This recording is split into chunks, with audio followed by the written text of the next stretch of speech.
जी, अब देखिए इस पूरे मामले को अगर आप गौर से देखें, लंबे समय से ईडी जो है वो कार्रवाई करना चाह रही थी अरविंद केजरीवाल पर, बार बार पूछताछ के लिए बुलाया गया। अब चूंकि आप जो कह रहे थे कि ये जो राजनीतिक दल हैं उनकी साजिश होती है, बहुत सारी बातें जो आपने कही। अब ऐसे में अरविंद केजरीवाल अगर से ईडी अगर पूछताछ करना चाहती थी, संवैधानिक पद पर तब भी बने हुए थे, अभी बने हुए हैं, तो फिर पूछताछ के लिए वो क्यों नहीं गए? क्यों फिर पहले उन्होंने रुख किया कोर्ट का? अगर उन्हें लगता है कि वो पाक साफ है तो वो ऐसा भी तो कर सकते थे, क्योंकि अगर आपको याद हो तो मनीष सिसोदिया के टाइम में कोर्ट की तरफ से ये बात कही गई थी और जब भी जमानत की अर्जी लगाई गई तो कोर्ट ने खारिज किया है, किसी पॉलिटिकल पार्टी ने खारिज नहीं किया। नहीं शिखा जी, बिल्कुल ठीक है। और मैं ये नहीं कह रहा हूँ, ना मैं यहाँ पे कोई सर्टिफिकेट दे रहा हूँ कि अरविंद केजरीवाल ईमानदार है या मैं ये कह रहा हूँ कि बेईमान है।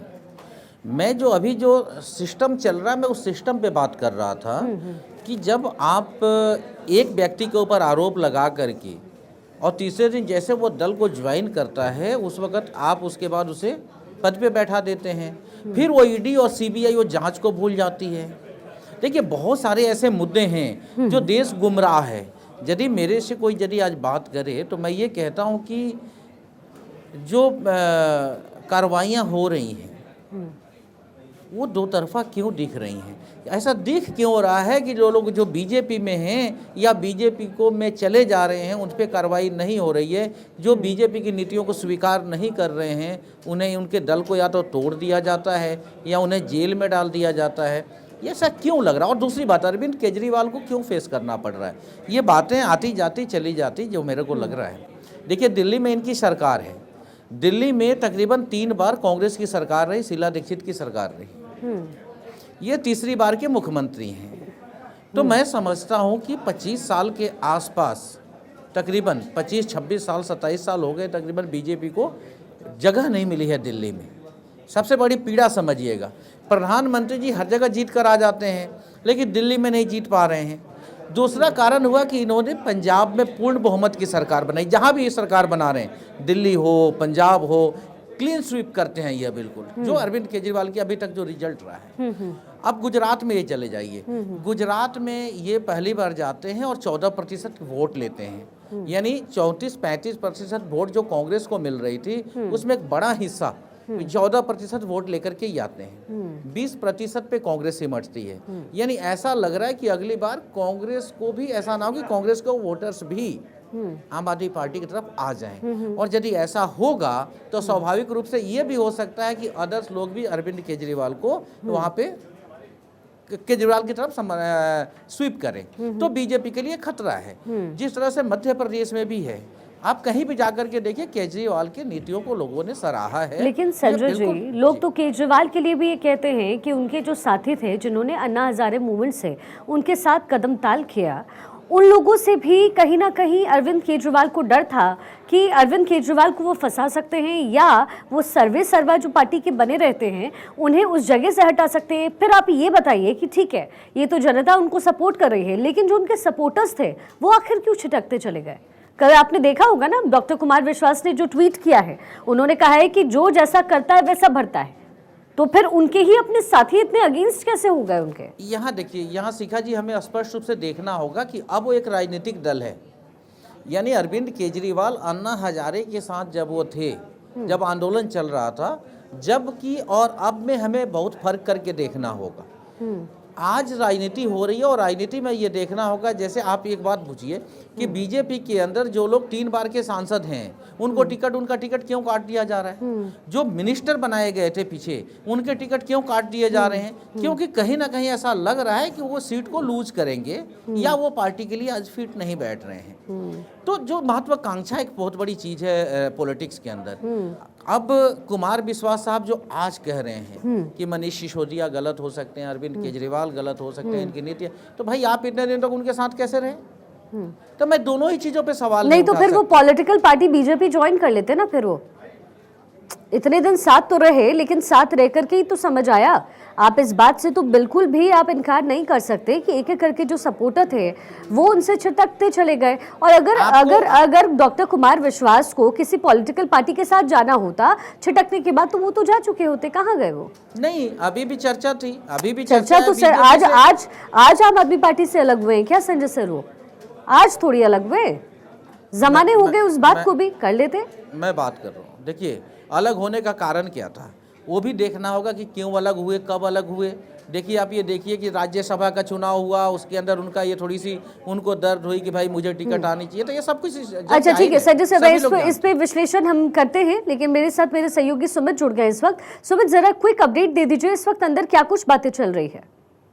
देखिए शिखा, ईडी ने अपनी दलील पूरी कर लिया है। ईडी ने सीधे तौर पर कहा है कि इस शराब घोटाले की नीति बनाने में और इस पूरे साजिश के मास्टरमाइंड केजरीवाल हैं और इनकी ही शय पर ये पूरी आबकारी नीति जो है वो बनाई गई थी और जानबूझकर आबकारी नीति में बदलाव किए गए थे ताकि किकबैक में उन्हें कमीशन के तौर पर रिश्वत मिल सके। और ऐसे में जो साउथ ग्रुप से जो रिश्वत मिली थी 45 करोड़ रुपए, उन्होंने गोवा कैंपेनिंग चुनाव में 45 करोड़ रुपए खर्च किए थे। तो निश्चित तौर पर यह पूरा जो मामला है वो मनी लॉन्ड्रिंग का मामला है। हवाला के जरिए 45 करोड़ रुपए गोवा चुनाव कैंपेन में आम आदमी पार्टी ने खर्च किया है।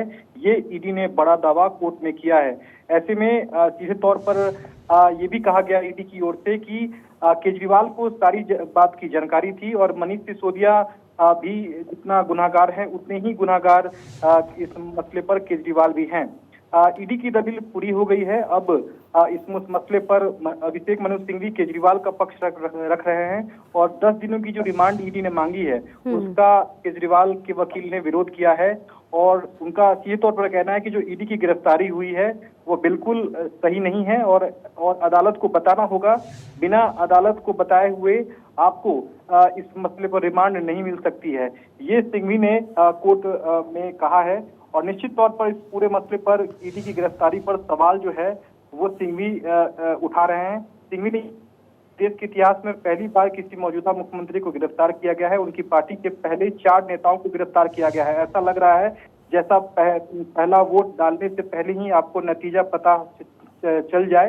ये एक तरह से प्री प्लानिंग की बात जो है वो सिंघवी कर रहे हैं। तो इस पूरी गिरफ्तारी पर सवाल सिंघवी की ओर से उठाया जा रहा है, लेकिन ईडी ने जो बड़ा दावा किया है वो मनी ट्रेल की बात की है जिसमें 45 करोड़ रुपए किकबैक के तौर पर रिश्वत जो है केजरीवाल की ओर से ली गई और आम आदमी पार्टी ने गुजरात कैंपेन चुनाव में इसको भुनाया है।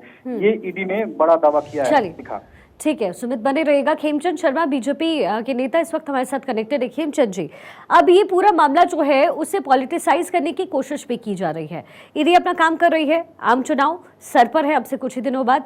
जो तारीखों का ऐलान हुआ है उसके मुताबिक लगभग 1.5 महीने से भी कम का वक्त बचा हुआ है। 1.5 महीना भी नहीं, माफ कीजिएगा, 15-20 दिन का वक्त बचा हुआ है। अब ऐसे में जो ये पूरे पॉलिटिकल पार्टीज इस वक्त अरविंद केजरीवाल की गिरफ्तारी को लेकर के बीजेपी पर हमलावर है। कहा जा रहा है कि बीजेपी सब कुछ कर रही है एक रणनीति बना करके। नमस्कार, जय हिंद। देखिए, चोर मचाए शोर और चोर चोर मोसेरे भाई मिलके शोर मचा रहे हैं, उससे कोई फर्क नहीं पड़ने वाला। लोग सच्चाई जानते हैं, लोग मानते हैं, लोग देख रहे हैं कि किस तरीके से केजरीवाल जी ने घोटाला किया, किस तरीके से केजरीवाल जी ने 2% कमीशन शराब में जो होता था उसको 12% किया। क्यों किया 12%? 2% में लोग कमा रहे थे, 2% में रिटेलर कमा रहे थे, अच्छा खासा धंधा कर रहे थे, तो 12% क्यों किया? और 4 गुना जब सेल बढ़ गई तो दिल्ली का रेवेन्यू क्यों नहीं बढ़ा? क्यों केजरीवाल जी ने हर मोहल्ले में, हर गली में ठेके खोलने का काम किया? स्कूल के पास, गुरुद्वारे के पास, मंदिर के पास, क्यों? ये सारी चीजें आम लोगों को समझ में आई कि इसके पीछे एक ही वजह थी, वो थी पैसा लेना। क्योंकि एक ऐसा धंधा है जिसमें सेल होती है, सेल कम नहीं होती, और हमने देखा कि वो 4 गुना तक ज्यादा उन्होंने सेल बढ़ाई, लेकिन रेवेन्यू नहीं बढ़ा, क्योंकि किकबैक के माध्यम से वो पैसा सीधा सीधा आम आदमी पार्टी और केजरीवाल जी ने लिया। और इसके जो प्लानिंग की गई, उसकी प्लानिंग के मुख्य जो हमें लगता है जो पात्र हैं वो केजरीवाल जी हैं, क्योंकि वो सीएम है, वो कन्वीनर हैं। उनकी बिना सहमति के, उनके बिना गो हेड के ये काम हो नहीं सकता था, पॉलिसी बन नहीं सकती थी, गो हेड हो नहीं सकता था। और जिस तरीके से पॉलिसी को भी तोड़ मरोड़ा उन्होंने, जिस तरीके से वहां पे उन्होंने कार्टेल बनाया, और जो आप कह सकते हैं रिटेलर हैं वही टॉप पे भी बैठे हुए हैं, वो वहां पे सप्लाई भी कर रहे हैं। तो कोई सिस्टम ही नहीं रहा, सारे सिस्टम को इन्होंने तोड़ मरोड़ दिया। अब जब फंस गए, जब इनका पाप का घड़ा भर चुका है, छलक रहा है, फूटने के कगार पे है, तो ये कह रहे हैं देखिए बीजेपी करा रही है। अगर बीजेपी करा रही है, चुनाव के समय करा रही है, तो 4-5 महीने पहले जो आपको पहला लेकिन खेमचंद जी, पॉलिटिकल पार्टी कोई भी हो जो करता धरता है जो करता धरता होती है वो होती है जनता। संजय सर से अभी मेरी बात हो रही थी, संजय सिंह हमारे साथ यहाँ पर मौजूद हैं, संजय मिश्रा माफ़ कीजिएगा। और संजय जी इस वक्त ये कह रहे थे कि जब भी वोट बनाने की बात होती है, पंजाब पहुंचे अरविंद केजरीवाल, उनको वहां मैंडेट मिल गया। गुजरात जैसी जगह पर जहां पर बीजेपी का इस कदर दबदबा है, वहां भी 4 सीटें आम आदमी पार्टी ने हासिल की। और इसीलिए कहा जा रहा है कि कहीं ना कहीं बीजेपी को डर है कि आने वाले चुनाव में अरविंद केजरीवाल जो है उनकी बिसात बहुत ज़्यादा नजर ना आए, और इसीलिए ये काम चुनाव के फौरन पहले करवाया जा रहा है। देखिए, केजरीवाल जी एक्सपोज हो चुके हैं। आप दिल्ली में भी देखिए, दिल्ली में 2.5 से पौने 3 करोड़ लोग रहते हैं। कितने लोग उनके लिए इस समय बैठे हुए विरोध में? 250-300 लोग। ये अपने आप में दिखाता है कि दिल्ली वालों ने ये ठान लिया है, दिल्ली वालों ने ये मान लिया है कि केजरीवाल जी हमारे लिए अच्छे नहीं है, बुरे हैं, कलंक की तरह हैं, हमारी बेइज्जती पूरे विश्व में करा रहे हैं। जिस तरीके से उन्होंने हर डिपार्टमेंट में करप्शन किया है, किकबैक लिया है, हर डिपार्टमेंट को उन्होंने बर्बाद किया है, इससे तो अच्छा है कि हट जाएं, कोई दूसरा व्यक्ति आए, कोई दूसरा व्यक्ति सरकार चलाए, कोई दूसरी पार्टी आए, कोई दूसरा सिस्टम आए। इसीलिए इनका साथ देने के लिए जनता जनार्दन नहीं है। नहीं तो आप केजरीवाल जी को 10-11 साल पहले वाले केजरीवाल जी को कंपेयर करिए, कोई भी इनिशिएटिव लेते थे, कोई भी मुहिम चलाते थे, तो हजारों लोग इनके साथ हुआ करते थे। आज क्यों नहीं है? क्योंकि इनका जो अच्छे वाला चेहरा था, ईमानदार वाला चेहरा था, वो हट गया, वो मुखौटा हट गया है। चलिए ठीक है, क्या वाकई संजय जी मुखौटा हट चुका है, जनता देश की समझ चुकी है? शिखा जी देखिए, इनका काम है, राजनीतिक पार्टियां हैं, ये अपने एक दूसरे के ऊपर आरोप प्रत्यारोप लगाएंगी, करेंगी ये। लेकिन सच क्या है? सच तो ये है कि आपने दिल्ली में जो आप सीट नहीं जीत पा रहे हैं, ये बीजेपी के लिए है, कहीं ना कहीं इसकी टीस है। पंजाब, अच्छा सबसे बड़ी क्या बात है कि 70 में से 67 सीटें लेकर के सरकार बना लेना, ये इतिहास में पहली बार हुआ। पंजाब के अंदर 117 में से 95-97 सीटें लेकर के सरकार बना लेना, मैं ये कह रहा हूँ कि कहीं ना कहीं इनको टीस है। बीजेपी ने भी ये काम नहीं कर पाई, आज तक किसी भी राज्य में नहीं कर पाई है। आज गुजरात में जहाँ पे इनकी जड़ें जमी हुई हैं, वहाँ पे भी देखे तो कांग्रेस और बीजेपी के अंदर 5, 7, 10 सीटों का अंतर रहता है और सरकार बनती रहती है। मैं ये कह रहा हूँ कि इसके लिए दिल्ली की जनता को आप कोसोगे क्या? और मैं आज जहाँ तक अरविंद केजरीवाल को समझा हूँ, शिखा जी, अरविंद केजरीवाल सिर्फ एक व्यक्ति नहीं है। आज भारत में एक ऐसा व्यक्ति है अरविंद केजरीवाल, जो भारतीय राजनेताओं में शुमार हैं, जो व्यक्ति अपने से पार्टी बनाया, नीति बनाई और उस नीति पर 10 साल के अंदर पार्टी को राष्ट्रीय पार्टी के रूप में खड़ा किया। 2 राज्यों में पूर्ण बहुमत की सरकार है। यह सिर्फ एक पहली पार्टी है। आज नरेंद्र मोदी जी का सिक्का देश में चलता हो, लेकिन बीजेपी की नीतियां, बीजेपी के लिए जमीन तैयार करना, ये नरेंद्र मोदी जी के बस की बात नहीं थी।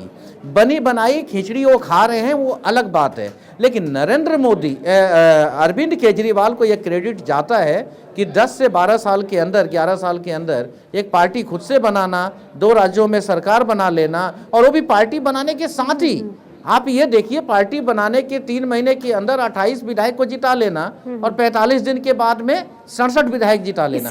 इसीलिए तो संजय जी, उम्मीद अरविंद केजरीवाल से यही तो थी कि अगर वो करप्शन के खिलाफ फाइट कर रहे थे, तो करप्शन के केस में कैसे उनके तमाम सारे नेता फंस गए।